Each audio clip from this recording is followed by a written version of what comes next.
Assalamualaikum warahmatullahi wabarakatuh. Alhamdulillah, nahmadullah, asyhadu an la ilaha illallah wahdahu la syarika lah, asyhadu anna Muhammadan abduhu wa rasuluh. Allahumma salli wa sallim wa barik ala nabiyyina Muhammad wa ala alihi wa ashabihi ajmain, amma ba'd. Alhamdulillah, kita kembali mengkaji ayat-ayat Allah. Kita masih dalam tafsir surat Luqman. Kemarin terakhir sampai ayat ke-12. Sekarang kita masuk ayat ke-13. Dan sebelumnya mari kita awali dengan Al-Fatihah bersama. A'udzu billahi minasy syaithanir rajim. Bismillahirrahmanirrahim. Alhamdulillahi rabbil alamin. Ar-Rahmanir Rahim.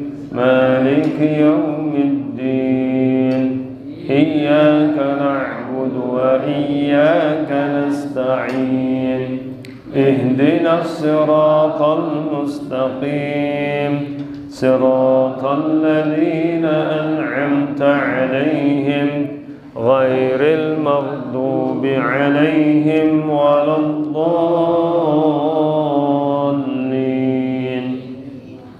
Baik, kita baca dari ayat 12, dengerin dulu. Walaqad atayna Luqmanal hikmata an ishkur lillah wa man yashkur fa innama yashkuru li nafsihi wa man kafara fa innallaha ghaniyyun hamid.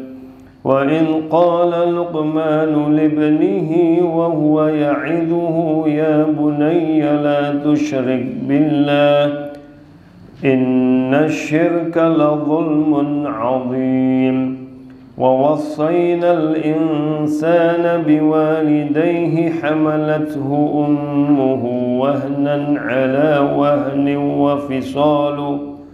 وفصاله في عامين أن اشكر لي ولوالديك إلي المصير وإن جاهداك على أن تشرك بي ما ليس لك به علم فلا تطعهما وصاحبهما في الدنيا معروفا واتبع سبيل من أناب إلي ثم إلي مرجعكم فأنبئكم بما كنتم تعملون. Cukup dulu. Baik, kita tahu dulu. A'udzu billahi minasy syaithanir rajim. Saya dulu.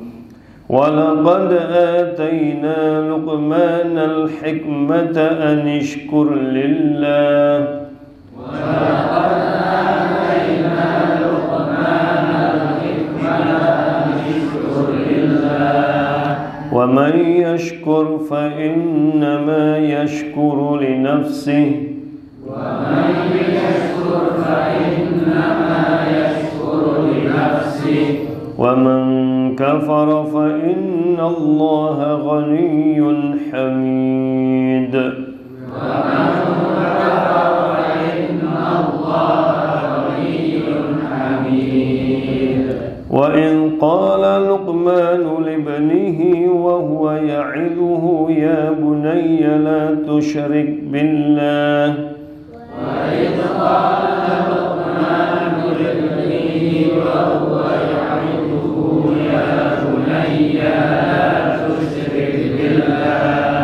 Ya-nya pendek, tidak ya bunayya la tusyrik, tidak ya bunayya la tusyrik billah. Ulangi ya. Wa huwa ya'idhuhu ya bunayya la tusyrik billah. Ya. Wa huwa ya'idhuhu ya bunayya la tusyrik billah. Inna syirka la zulmun 'azim.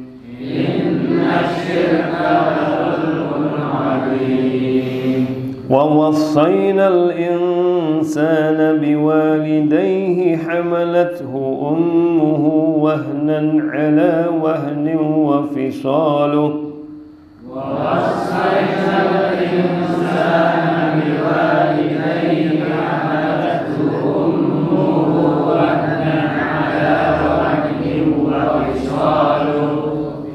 وفصاله في عامين أن اشكر لي ولوالديك إلي المصير وفصاله في عامين أن اشكر لي ولوالديك إلي المصير وإن جاهداك على أن تشرك بي ما ليس لك به علم فلا تطعهما وإن جاهداك على أن تشرك بي ما ليس لك به علم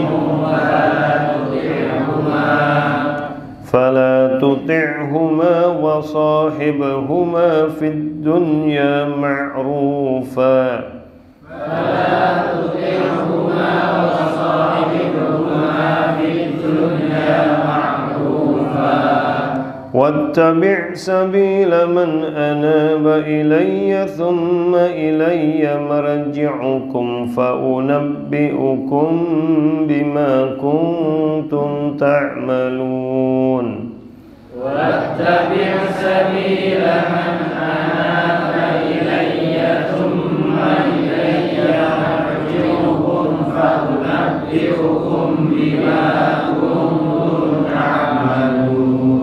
Baik, saya sudah pernah sampaikan bahwa Al-Quran itu metodenya ada yang menggunakan ibrah, ya. Kisah-kisah pelajaran yang bisa diambil dari berbagai kisah. Itu kan di surat Yusuf ayat 9, laqad kana fi qasasihim ibratul liulil albab. Sungguh pada kisah-kisah mereka terdapat pelajaran bagi ulul albab. Makan hadis yuftara, bukanlah cerita yang dibuat-buat. Walakin tasdiqal ladzi ima baina yadayhi, tapi membenarkan apa yang ada di dalamnya, yang di depannya. Jadi metode Quran diantaranya memberi pelajaran melalui kisah-kisah gitu. Jadi ini hikmahnya menurut para ulama, kalau dengan metode kisah ya itu pendekatannya lebih mudah dipahami, apalagi kalau kaitannya dengan hubungan kehidupan keseharian gitu. Jadi dulu pernah saya sampaikan, Al-Quran itu isinya awamir. Awamir itu perintah, di balik perintah mesti ada iming-iming gitu. Terus yang kedua isinya nawahi, larangan, di balik larangan itu amang-amang ya. Terus yang ketiga irsyadat, petunjuk-petunjuk. Nah, petunjuk-petunjuk itu sifatnya omong-omong gitu. Jadi Quran itu isinya apa? Iming-iming, amang-amang, omong-omong ya. Nah ini diantaranya yang bicara omong-omong tentang kisah Luqman ya. Kita lihat ayat 12, kita ulangi dulu. Wa dan la, benar, qad sungguh, ataina, telah kami berikan Luqmana, kepada Luqman. Luqman itu siapa? Kemarin sudah kita bahas dalam tafsir Ibnu Katsir, Qurtubi dan yang lainnya. Luqman itu kalau secara fisik dia orang berkulit hitam, berbibir tebal dan berhidung pesek gitu. Itu penjelasan Ibnu Katsir rahimahullah. Jadi dia bukan orang yang bayangan kita itu kan kayak gitu. Kalau lakon itu mesti sing ganteng, sing putih, sing bagus, enggak mesti. Ya, jadi Luqman secara fisik biasa saja ya, dan Allah memberikan ini sebagai pelajaran bagi kita. Nah, Luqman kelebihannya di mana? Al-hikmah. Al-hikmah kemarin sudah kita bahas, ada 3 ya. Hikmah yang pertama apa? Yang pertama adalah ilmu dan amal saleh. Jadi Luqman diberi ilmu yang kemudian diamalkan itu. Jadi ilmu yang sudah diamalkan menjadi hikmah namanya. Ya kayak kita lah, kalau kita punya ilmu kemudian diamalkan, pasti kita semakin paham dengan ilmu kita. Gitu ya. Yang kedua apa? Ya akidah yang benar, ya, kemudian fikih, ilmu yang mendalam, pemahaman yang mendalam, sama akal yang sehat. Jadi hikmah itu orang yang diberi keyakinan yang mendalam, kemudian diberi pemahaman ilmu yang baik ya, dan juga akal yang sehat. Itu namanya hikmah. Dan yang ketiga, hikmah itu apa? yaitu ya hikmah itu artinya kemampuan untuk berkata-kata yang mengandung hikmat, ya, yang bermakna hakikat-hakikat sesuatu yang bijak gitu. Jadi kata-kata hikmah lah itu. Nah, ini jadi hikmah itu ya ketiganya gitu. Karena nanti terlihat dari bagaimana Luqman menasihati anaknya itu ternyata kata-katanya juga bijak, mengandung makna yang mendalam, ya. Itu hikmah. Anishkur lillah gitu ya. Supaya Luqman ini bersyukur kepada Allah. Dan ini kita semakin yakin bahwa innallaha la yanzuru ila suwarikum wa amwalikum. Allah tidak melihat bentuk rupamu dan hartamu. Walakin Allah yanzuru ila qulubikum wa amalikum. Tapi Allah melihat hati dan amalmu. Dan ini kita sudah lihat dalam kehidupan sehari-hari. Orang itu kalau hanya sekedar fisik sama harta atau jabatan itu sebenarnya semu, sementara sekali. Kalau hakikatnya jiwanya tidak baik, akhlaknya tidak baik, semuanya ditutupi dengan kekayaannya, dengan prestisnya, itu pasti akan terbongkar gitu. Pasti akan terbongkar. Sekarang gini, orang cantik ganteng mesti ada masanya. Bakalnya ya elek gitu ya. Dulu tahun berapa itu yang ganteng yang ke Arab-Araban gitu kan. Berikutnya yang ke Eropaan. Terus sekarang tinggal ke opa-opaan. Iya kan? Berubah kan? Padahal orang Indonesia lagi gandrung sama opa-opa. Kayak kok dalam maning rubah maning model kayak apa. Lah itu fisik begitu. Fisik itu rubah-rubah. Terus orang kalau terkenal karena kekayaannya, juga ketika miskin ya sudah gitu. Ya, dan orang juga nggak akan mengenang terus-menerus. Tapi kalau yang dikenang terus-menerus tentu karena amalnya. Pernah saya jadi contoh teladan lah ya. Jenderal Sudirman itu kan secara fisik biasa saja, kurus, wajahnya juga, mohon maaf ya, bukan saya menghina, bukan, tapi ini justru lagi saya jelaskan. Wajahnya ya tipikal orang Banyumas lah, orang Jawa nih, ya kan? Wajahnya wajah desok lah gitu. Kuda kurus, desok, punya penyakit, tapi wibawanya Masya Allah gitu ya. Jadi panglima besar kan cuma beliau. Dan beliau nggak punya kekayaan, nggak punya apa ya. Setelah beliau berjuang juga beliau menyerahkan tongkat komando ke Soekarno di Jogja. Ada itu fotonya di Karanglewas kayaknya kalau nggak salah itu, dan dia pamit mau kembali ke kampung coba. Sangat berbeda dengan orang zaman sekarang. Kalau udah merasa berjasa mesti jaluk ya jaluk apalah gitu. Tapi Jenderal Sudirman tidak. Tapi siapa orang nggak mengagumi beliau? Jadi beliau ya berakhir tanpa cacat. Siapa sih orang yang berani, bukan berani, kepikir aja mencari kelemahan beliau dan cacat-cacat beliau? Tidak ada. Coba, saya belum pernah loh, saya pribadi belum pernah ada orang cerita tentang Jenderal Sudirman cacatnya, celahnya, nggak ada. Karena beliau tulus, ya beliau memang ya bisa dikatakan punya hikmah kan. Itu beda dengan orang yang mohon maaf lah, terkenal karena harta, terkenal karena prestasi apa yang sifatnya duniawi. Itu mesti orang pertama kagum tapi buntutnya ngolet elek kayak ngono sih. Coba cek aja. Makanya itu bedanya lah. Bedanya kalau Allah memberi pelajaran ke kita, Luqman secara fisik biasa, bahkan cenderung jelek karena bibir tebal, kulit hitam, hidung pesek gitu. Tapi beliau sangat luar biasa karena memiliki hikmah. Dan beliau disuruh bersyukur kepada Allah, karena orang yang bersyukur hakikatnya kepada dirinya sendiri, dan orang yang kufur maka Allah maha kaya lagi maha terpuji. Ini udah saya jelaskan kemarin. Artinya orang bersyukur itu bukan Allah butuh, karena Allah maha kaya. Karena sebenarnya dia bersyukur kembalinya untuk dirinya sendiri, ya, bukan untuk orang lain. Baik, sekarang lanjut ayat 13. Wa dan it ya, tak kala. Jadi Allah menceritakan tak kala. Nah, jadi Allah mengkisahkan qala, berkata Luqman li kepada ibni, anak laki-laki-nya.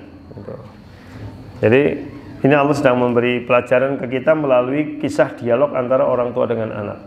Kan dialog orang tua dengan anak yang terkenal di Quran dua, dialognya Nabi Ibrahim dengan putranya dan dialognya Luqman dengan putranya, ya.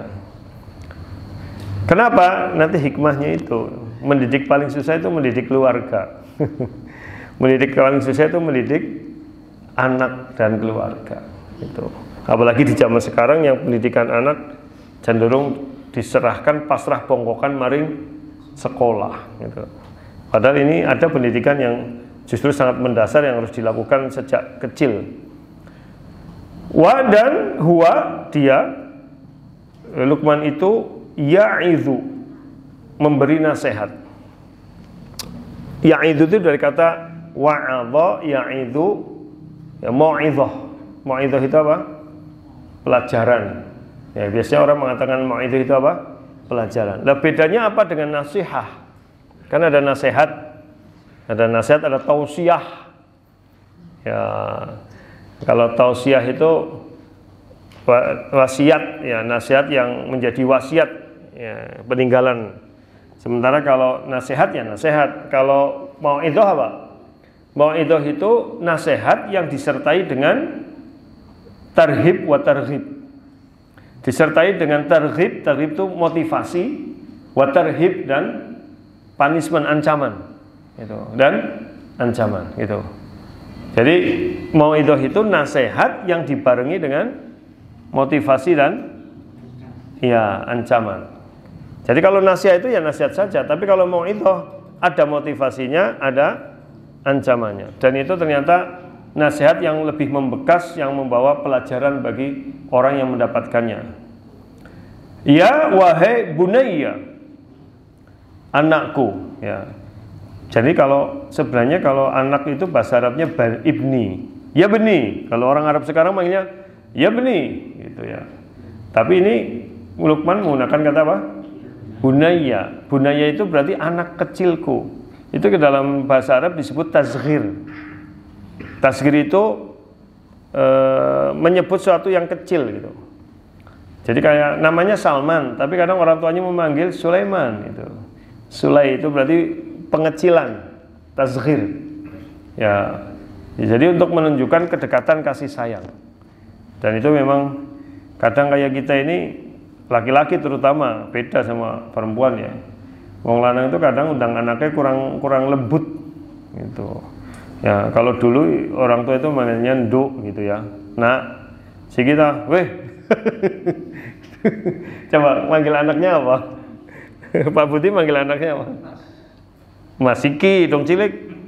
Mas, hah? Le. Masya Allah. Boleh lah gitu. Jadi bunayya itu wahai anakku, wahai anak kecilku. Itu menunjukkan kedekatan dan kasih sayang. La, janganlah tusyrik. Ya, engkau syirik menyekutukan billah kepada Allah. Nah, dan ini ternyata ini yang namanya tarhib. Ya, jadi ancaman. Jangan syirik kepada Allah. Dan ini membuktikan orang tua tidak salah kalau mendidik dengan kalimat jangan, boleh. Ya, paham? Kan sekarang lagi muncul yang dibanggakan pendidikan dari barat. Don't say no to your child. Ya, jangan katakan tidak pada anakmu. Jangan katakan jangan. Lawang barat kok dipercaya, mereka aja gagal didik generasi. Loh kok melu-melu deh. Jangan ngomong jangan sama anak, diganti kalimat lain. Loh Allah saja ngajari kita kok. Ini Luqman ini penuh hikmah ngomong ke anaknya juga Pak. Jangan kok, ya nggak masalah ke anaknya ngomong jangan. Halo? Iya, jadi jangan tertipu dengan kemasan yang kelihatan. Oh iya ya masuk akal. Oh iya ya betul itu. Jadi anak nggak berkembang. Anak kalau tidak pernah diomong jangan, dia tidak akan pernah merasa itu salah. Itu loh. Anak tuh harus tahu bahwa itu salah, harus. Itu loh. Ya, dan dalam kehidupan realita, ini kan dunia kan macam-macam. Kalau kita didik anak nggak pernah ngomong jangan, sementara anak ini nanti gedenya akan bergaul dengan banyak orang, nanti jadi baperan kayak anak-anak zaman sekarang. Itu, mohon maaf ya, ececehan itu nggak baik, betul nggak baik. Tapi zaman kita kecil, ececehan itu ya bukan biasa sih, tapi karena banyak orang terus kita jadi ya sudahlah, memang dalam hidup itu nggak akan bisa lepas dari bully. Loh, coba dalam kisah manapun, mana sih yang nggak? Kita nggak mungkin mengharapkan dunia itu damai, tidak ada bulian, nggak mungkin. Kecuali di surga. Halo? Nggak mungkin. Jadi kalau anak kita betul-betul nggak pernah dengar begitu, nanti begitu hidup di dunia nyata rampung, baperan, gambreng, ciwek, lengus. Ngerti orang kayak? Ngerti lengus orang? Lengus, ingusan maning. Lah gitu. Jadi nggak ada masalah. Nah, jangan begitu ya, boleh. Lah sekarang katanya jangan, diganti dengan kalimat lain. Ya Allah saja mengajari kok lewat Luqman. Padahal Luqman itu ahli hikmah. Itu loh ya. Ya kalau ahli hikmah berarti yang mewisudakan Allah langsung ini. Mbak profesor doktor itu kan ilmu manusia, yang mewisudanya rektornya, ketua senatnya. Ini yang mewisuda Allah loh ini, yang mengeluarkan sertifikat hikmah. Itu kan profesor doktor kalah dibanding hikmah. Jadi kok kita kadang-kadang terbuai dengan kayak gitu, model-model parenting. Saya cuma nguyut tok wong barat gagal didik bocah kok. Malah tiru-tiru sing gagal sih kepriwe. Itu loh. Ya. Jadi nggak ada masalah. Coba anak sekarang tuh, jangan bully. Ya nggak mungkin kita di dalam hidup ini nggak ada itu. Nah ini sekarang dalam realita gimana coba? Ini kan pada baperan. Sekarang anak diomongi sama gurunya aja, wadul ning wong tua. Wong tuane nggak mau pengacara, gurunya diancam. Wis didik dhewek bae urusan sekolah. Ta yang didik ora, bayarnya telat. Jalur keringanan, nggak mau pengacara, didik sendiri aja. Begitu. Jadi ini yang boleh mengucapkan la tusyrik. Jangan menyekutukan Allah. Ini namanya tarhib dan ini namanya mau'idhah. Ya, jadi kalau orang tua, kamu nggak boleh begitu, nanti kamu bisa begini, boleh. Itu namanya tarhib, gitu ya. Tapi kamu begitu ya, supaya kamu nanti begini insya Allah. Itu namanya targhib. Targhib itu memotivasi, tarhib mengancam. Jadi mengancam nggak apa-apa, cuma kan tidak berlebihan. Supaya jadi mentalnya kuat gitu ya. Ya, jadi nggak baperan kayak anak sekarang tuh, karena mungkin orolih dekekna kayak pada baperan orangnya. Iya, bully apa bully ya. Sekarang guru sampai ngajar takut takut bakal nanti kenapa. Ya makanya kisah-kisah itu kalau saya baca-baca benar ya. Kalau zaman dulu loh tahun 80-an 70-an nek balik rumah ngomong aku nang sekolah di omeh Pak Guru malah tabok isi nang wong tua gitu. Kowe ngisi nang wong tua gitu. Lah siki malah gurune sing dilabrak. Ya, aku kadang-kadang ya Allah melasi teman guru gitu. Ya, gitu. Jadi nek pancen ora nek sanggup didik anak dewek urusan di sekolah gitu. Yang selalu diancam adalah ham gitu. Anak sekarang nggak bisa digitukan, anak sekarang anak dulu ya sama saja. Yang menyebabkan anak sekarang begini ya kita. Kan gitu. Yang menyebabkan anak sekarang nggak bisa dibegitukan ya kita yang membentuk kok gitu. Ya, baik. Inna sesungguhnya asyirka, syirik itu la sungguh zulmun, kezaliman. Zalim itu apa? Wad'u syai'in fi ghairi mawdihi, meletakkan sesuatu tidak pada tempatnya. Ya karena ya, kalau kemudian orang menyekutukan Allah tidak pada tempatnya, karena Allah yang menciptakan semuanya, Allah yang menghidupkan, mematikan, loh kok beribadahnya kepada selain Allah, ya jelas itu. Makanya ada pepatah ya bahwa innat tauhida a'dalul adli. Sesungguhnya tauhid itu adalah keadilan yang paling adil. Jadi maksudnya menyengesahkan Allah itu ya memang wis sudah paling pas gitu, karena dia ya yang dia menciptakan semuanya kok gitu. Jadi sudah memang yang paling bagus. Dan kebalikannya, wasyirku a'zamu zulmin, dan syirik itu adalah kezaliman yang paling agung. Karena meletakkan sesuatu tidak pada tempatnya. Gini aja lah, gak usah dur-dur ke syirik. Ya, ada anak ada juragan ngasih pekerjaan sama anak buah mesti gaji, itu ya.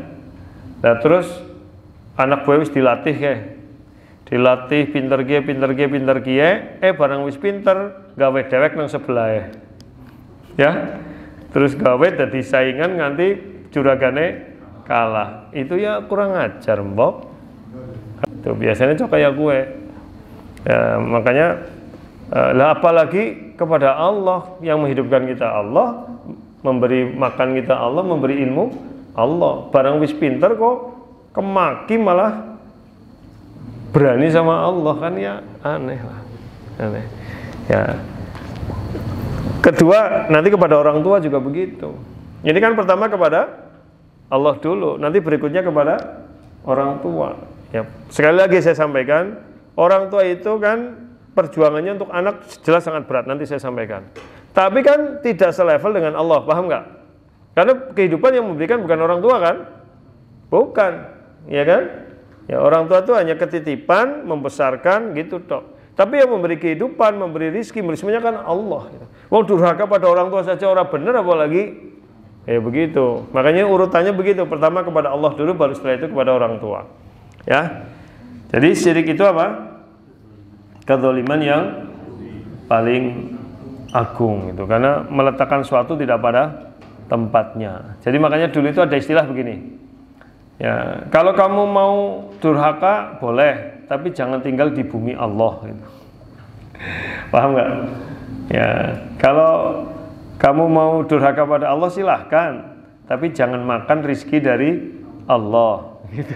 Ya kan nggak mungkin, karena kita makan rizki dari Allah, tinggal di bumi Allah, diberi kehidupan ruh oleh Allah, malah justru digunakan untuk maksiat kepada Allah, kan jelas benar lah.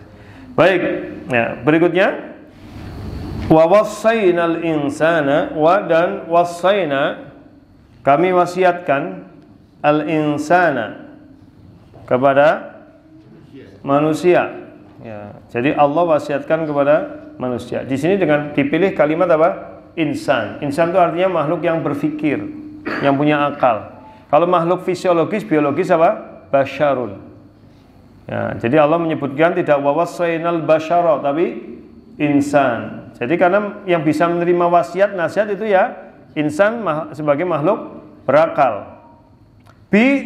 Terhadap walidayhi, kedua orang tuanya. Nah, jadi Allah memberi wasiat untuk maksudnya di sini adalah memberi wasiat untuk berbakti pada kedua orang tua. Dan nanti ada pertanyaan. Berbakti pada orang tua itu lebih didahulukan mana? Ibu apa ayah? Ibu apa ayah? Ibu. Ya, itu kan yang sering kita dapatkan. Tapi ada khilafiyah masalah itu. Pertama, pendapatnya mayoritas ulama, mereka berpendapat bahwa ibu itu lebih utama di berbakti ini. Bahkan mereka sampai mengatakan 3 kali lipat dibanding laki-laki. Dalilnya adalah pertama, ayat ini dilanjutkan menyebut nama khusus wanita, hamalathu ummuhu. Dengan disebut seperti itu menunjukkan wanita lebih diutamakan. Itu versi pendapat mayoritas ulama. Dalil yang kedua adalah hadis riwayat Bukhari itu yang dari Abu Hurairah. Yang apa? Man ahaqqu bihusni sahabati. Dari Abu Hurairah. Siapa yang lebih berhak untuk aku berbakti? Ternyata Rasul menjawab, ummuka. Summaman ummuka. Summaman ummuka. Ibumu. Ini berbakti loh. Tapi ibumu ini satu orang loh ya. Halo? Ibumu itu berapa? Satu orang, bukan ibumu musinggae, udu kue tafsir jalan lain. Jadi 3 kali. Kemudian baru bertanya lagi, man? Abuka, bapakmu. Tapi ada hadis lain. Ketika ditanyakan Rasul, man abarru, kepada siapa aku berbakti? ummaka, ibumu 2 kali, summa abaka, kemudian bapakmu. Jadi para ulama beda pendapat. Ada yang mengatakan 3, ada yang mengatakan berapa? 2 kali lipat. Tapi semuanya mayoritas itu berpendapat ibu itu lebih diutamakan. Alasannya 3. 1, karena ibu itu, wanita itu mengandung, itu berat. 2, melahirkan disit, menyusui. Ngandung langsung nyusoni, boy. Langsung nyusoni, boy. Ngandung dulu. Pak Haji. Mengandung dulu, melahirkan, menyusui. Ini berat sekali dan laki-laki tidak begitu. Ya, tapi nanti saya akan sampaikan pendapat lain yang membantahnya. Jadi alasannya seperti itu. Maka ibu ini mendapat prioritas, gitu. Ya, yang kedua pendapatnya Imam Malik mengatakan sama. Berbakti kepada bapak dan ibu itu sama, tidak ada yang dilebihkan.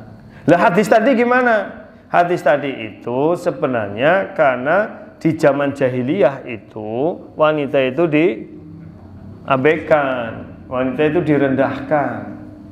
Maka untuk mengangkat derajat wanita, Rasulullah menjawabnya seperti itu. Itu bukan bicara keutamaan sampai 3 kali lipat atau 2 kali lipat, tapi itu untuk mengangkat derajat wanita yang dulu hina, tidak ada nilainya di zaman jahiliyah, begitu. Dalilnya adalah di ayat ini disebutkan walidai, kedua orang tua. Di surat Al-Isra juga wa qadara rabbuka alla ta'budu illa iyyah wa bil walidaini, kedua orang tua. Ditambah lagi Imam Malik itu pernah ditanya oleh seseorang. Ya, orang itu bertanya, "Inna abi fi biladi Sudan," bapakku di negara Sudan. Ya.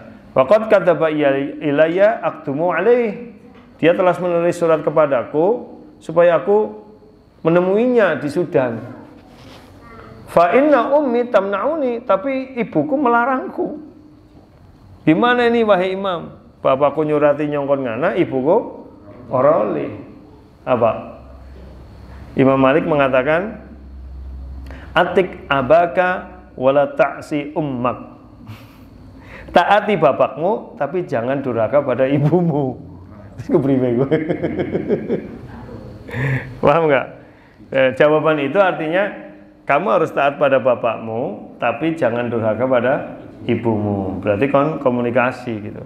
Itu menunjukkan level yang sama antara berbakti pada bapak maupun ke ibu. Alasannya bahwa ibu memang sudah kodrat begitu, tapi kodrat tanggung jawab nafkah, tanggung jawab menjaga keluarga dan sebagainya itu ada di laki-laki. Laki-laki juga sebenarnya tiap hari itu, ya, walaupun membesarkan anak juga berat berhari-hari juga.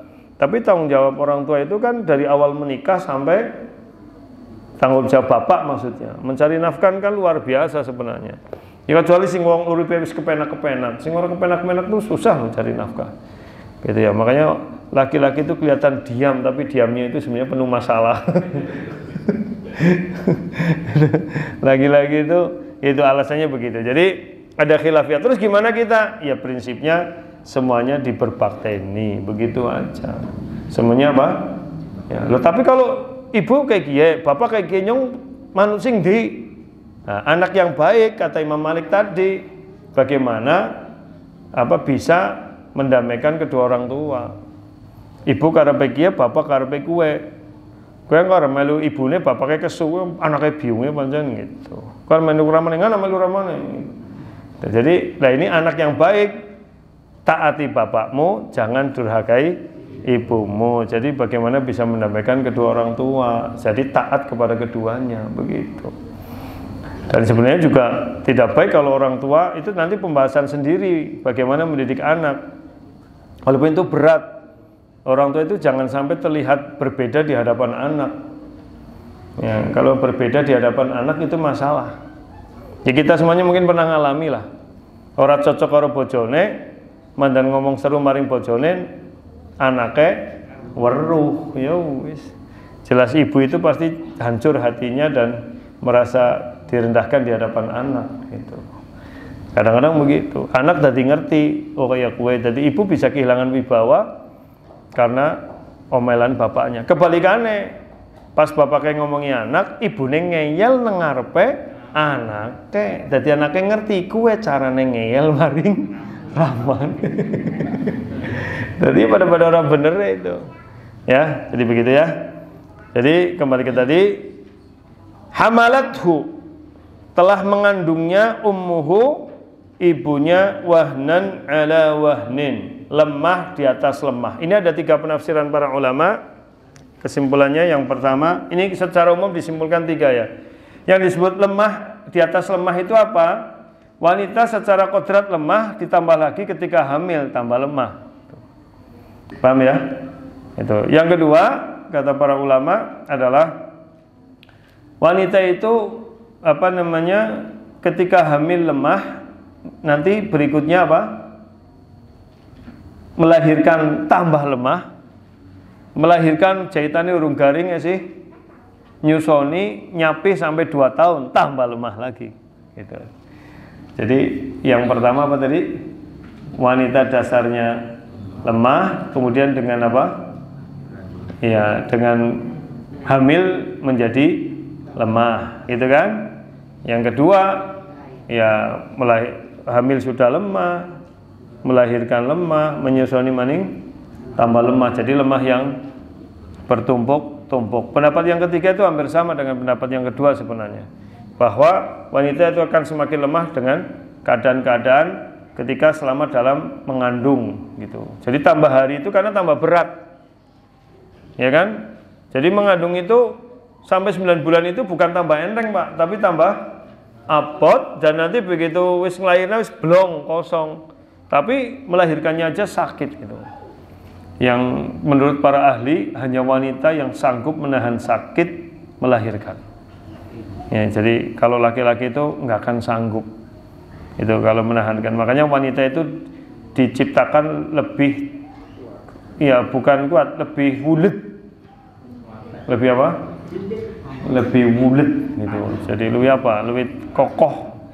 Iya, karena dia sebagai ibu, induk. Jadi memang wis tahan banting lah itu.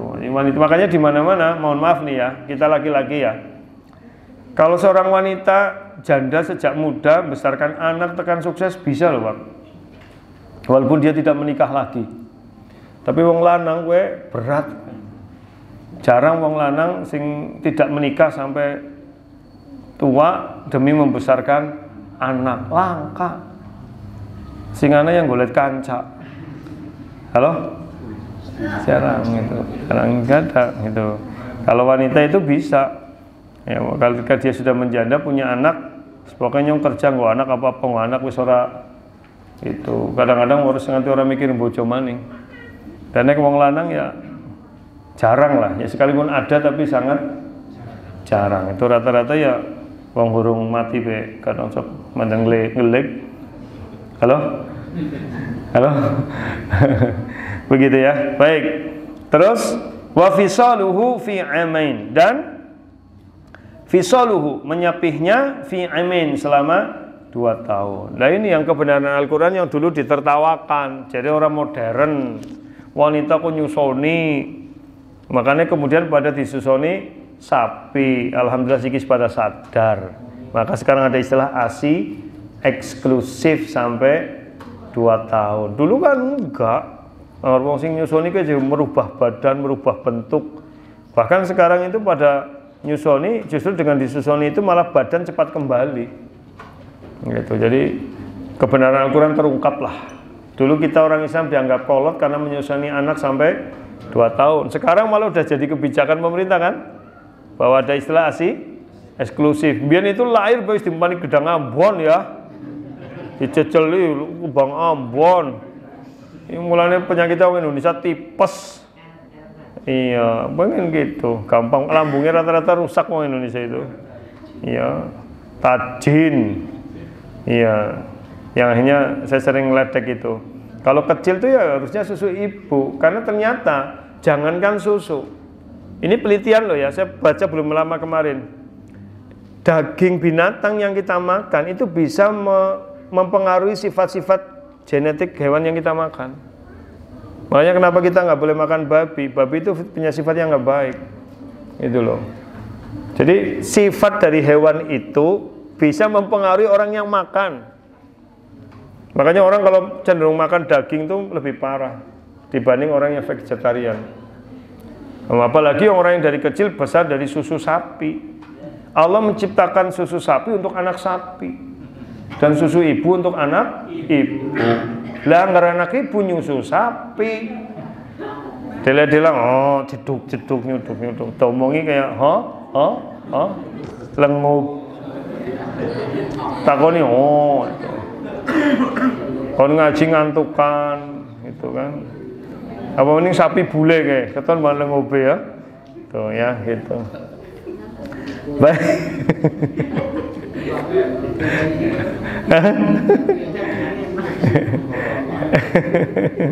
Terus anishkurli, supaya bersyukurlah kepadaku, wali-walitaik, dan juga kepada kedua orang tuamu, ilayyal masir, karena kepadakulah engkau akan kembali. Jadi kita bersyukur kepada Allah, kemudian bersyukur kepada orang tua gitu loh. Ya, dan para ulama mengatakan tidak ada hak manusia yang paling agung di dunia kecuali hak orang tua terhadap anaknya. Di dunia loh. Jadi tidak ada hak yang paling agung antar manusia kecuali hak anak terhadap orang tuanya gitu. Karena tidak ada istilah mantan anak. Mantan istri ada, mantan suami ada, mantan anak tidak ada. Makanya kalau saya ditanya, Ustadz, bagaimana kalau seorang bapak meninggalkan anak dan istrinya, terus gak ngurusi, gak ngopeni, apakah anak masih harus berbakti pada bapaknya? Masih. Karena bagaimanapun dia bapak biologis. Tanpa perantara dia, ya belum tentu ada kita, gitu loh. Jadi tetap ada. Ya, kebalikannya, saya pernah ditanya, Ustadz, bagaimana dengan bapak tiri? Apakah bapak tiri juga mendapatkan berbakti, keberbaktian seperti bapak kandung? Saya jawab sama. Bila bapak tiri ini ngomati temenan, ya karena memang kalau ada atau orang tua asuh ya, misalkan ada yatim piatu dari bayi diasuh. Ya, dia cuma secara nasab bukan, tapi secara keberbaktian harus. Ya, karena kalau dilihat ya dari bagaimana dia membesarkannya dan seterusnya. Baik. Gitu ya. Baik, kita akhiri. Rabbana fanfa'na bima 'allamtana, subhanakallahumma bihamdika, asyhadu an la ilaha illa anta, astaghfiruka wa atubu ilaik. Assalamualaikum warahmatullahi wabarakatuh.